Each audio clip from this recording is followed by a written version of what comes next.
Oui, dans Christ. Le Christ, dans Proverbe chapitre 8. Il dit même qu'avant, ça veut dire, on parle avant même que le Créateur n'autorise l'existence de l'univers. Il te dit clairement qu'il était à l'œuvre. Mais bien sûr, tout à fait.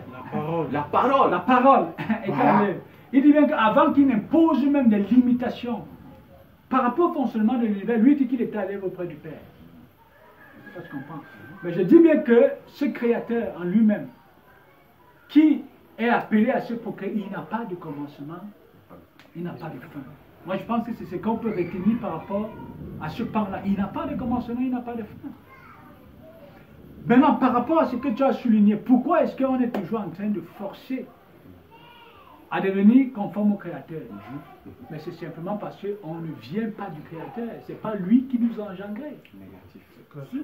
C'est-à-dire que, imagine ceci, mon frère Pascal, imagine ceci, Pascal.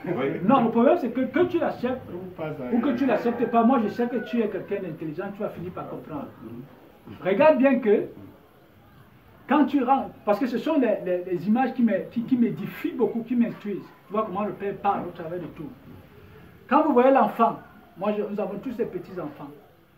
Quand l'enfant rentre dans l'univers, n'est-ce pas, comme produit de société, cet enfant n'atteint pas à avoir un an pour manifester son identité.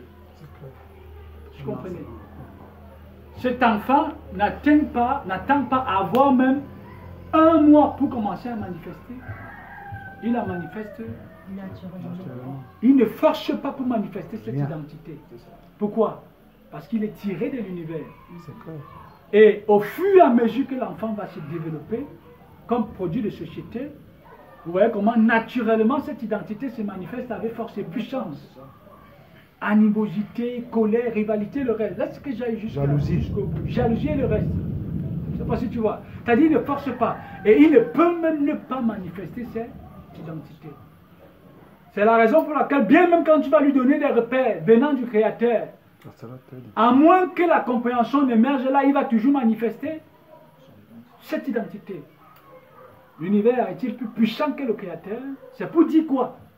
C'est pour dire que si on force pour manifester l'identité du Créateur, ce n'est même pas son identité qu'on manifeste, on ne peut pas, en tant que produit de société.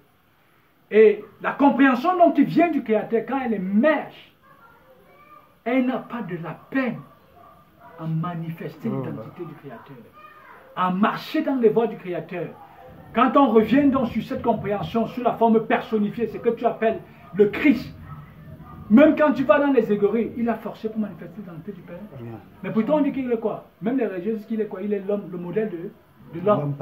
Il est le modèle de l'homme, non? Ça veut dire que c'est l'homme vrai. Ça veut dire que si tu es l'homme, tu n'as pas de la peine, tu ne forces pas pour manifester l'identité du Père. Le problème c'est qu'on se conçoit comme homme. C'est là le problème est venu de Dieu.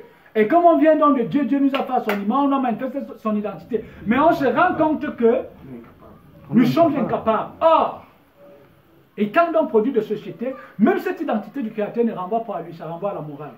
C'est ça. Et la morale, justement, qui a été conçue par la société, c'est pas pour changer cette identité.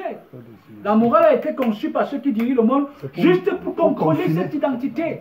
Confiner certains. Parce qu'il faut qu'il y ait des grosses consciences, il faut qu'il y ait des petites. S'il n'y a pas de morale, tout le monde risque de trouver la trajectoire qui va le conduire à la puissance. Il faut mettre la morale sur pied. Et on dit aux individus que cette morale-là vient de Dieu. Ça veut dire si tu te conformes à cette morale-là, tu manifestes l'identité du Créateur. Tu vas donc au paradis. Mais depuis que l'on manifeste cette morale, est-ce que cette identité a changé? C'est pourquoi on dit que mais comment est-ce qu'on force pour manifester l'identité du Créateur? Non, ce n'est pas la chair là et le sang qui peut manifester l'identité du Créateur. La preuve en est que les écrits disent quoi? Les désirs de la chair, c'est quoi? Sans contraire non? au désir. Achat de l'esprit. Et on énumère les désirs de la chair. On dit quoi? On dit quoi? Jalousie, cupidité, haine, on connaît. Voilà. Maintenant, je voudrais. Permets-moi un peu. Permets-moi un peu pour pouvoir comprendre. Depuis toujours, on parle de l'univers. Une minute, pour que je n'oublie pas. Pour que je n'oublie pas. Tu as touché un élément important. Oui. Par rapport au principe que si nous avons des enfants, c'est un élément important pour que je n'oublie pas. Oui. Il faut voir que quand nous sommes rentrés là dans le monde, Pascal, n'est-ce pas?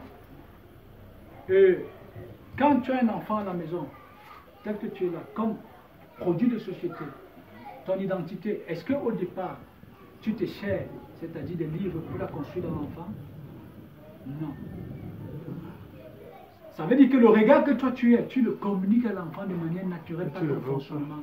Le regard que tu as sur le monde. Les paradigmes de valeurs à partir desquels tu fonctionnes, tu es en train de construire ton identité dans l'enfant. C'est comme ça qu'on a été construit tout ce qu'on produit de société, n'est-ce pas? Ça veut dire que si vous avez là un peuple qui est l'émanation du Créateur, mais cette identité, il peut se servir de multiples moyens pour la transposer. Ça veut dire que cette identité, certains peuvent le mettre sur écrit, d'autres peuvent le faire par des conférences, des séminaires. D'autres disent que le Créateur n'est pas à bout de ressources. Et la preuve en est que l'apôtre Paul, dans les écrits que vous soutenez, tant qu'est-ce qu'il dit? C'est pas si c'est au Corinthiens, il dit que vous êtes notre lettre écrite. Donc ça veut dire que dans le fond, la réalité de cette dimension-là, c'est communiquer cette identité, tu la procrées dans les individus.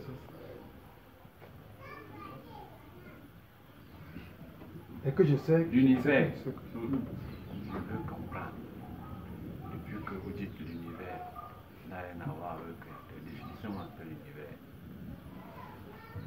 Oui, bon, quand on parle de l'univers, L'univers, société, tout ça. oui, c'est-à-dire dans le fond, ça renvoie à la même chose. Le problème, c'est que Ça renvoie à la même chose. Hein. C'est-à-dire que, l'univers société. c'est-à-dire que, L'univers, j'en viens, société. j'en viens. L'univers renvoie à la société. Ça renvoie à ce qu'on appelle le monde. Ça renvoie toujours à ce qu'on appelle l'État. Ça renvoie à ce qu'on appelle la conscience universelle. Ça renvoie à ce qu'on appelle l'énergie cosmique. C'est la même chose. Bon, maintenant, nous avons dit l'autre jour que pour comprendre comment l'univers fonctionne, c'est pourquoi quand tu vas dans les milieux ésotériques, on va te dire, connais-toi toi-même, n'est-ce pas? Et tu connaîtras le monde. Ça veut dire, si tu ne te connais pas, tu ne peux pas connaître comment l'univers fonctionne. Mais maintenant, un individu qui se connaît, ça veut dire que c'est un individu qui sait d'où il vient et il sait où il va. Ça veut dire qu'il a quelque part cette claire perception de la façon dont il est rentré là, sur la forme personnifiée. Ça veut dire que tu as Pascal, parce que c'est ça l'univers, hein? Tu as Pascal là, et tu as Aline qui représente l'univers. Tu as le masculin et le féminin. C'est la même conscience. Tu as là un esprit qui est personnifié.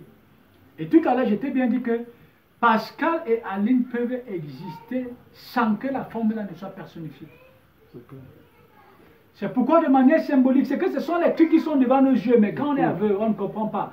Quand vous attendez un enfant, je me rappelle avec ma femme, vous choisissez le nom de l'enfant parfois même 2 ans avant. Vous comprenez ça? C'est-à-dire c'est un fonctionnement qui très fort. Ça veut dire que dans le fond, cet enfant qui va rentrer là, il est où? Il est dans votre pensée, donc il existe déjà. Il existe.